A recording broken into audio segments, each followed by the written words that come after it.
ఏందంట రామలమ్మ వాళ్ళు దంచేది? ఏమిద్దమ్మా, బీపీ అంట, షుగర్ అంట, జామ, చింతపండు, జీలకర్ర అన్ని వేసి దంచితే షుగర్ కంట్రోల్,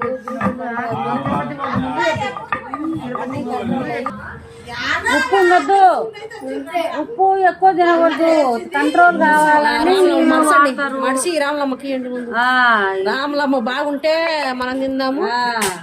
బాగుందమ్మా, సూపర్ నగులుతుంటది. కానీ ఇప్పుడు నగులుతుంటా ఎందుకంటే నీకు ఈడే పడాలని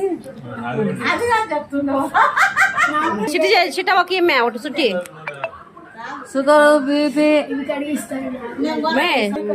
జామకిల్లి అంట. ఎటుంది నవల్ని నమల్ని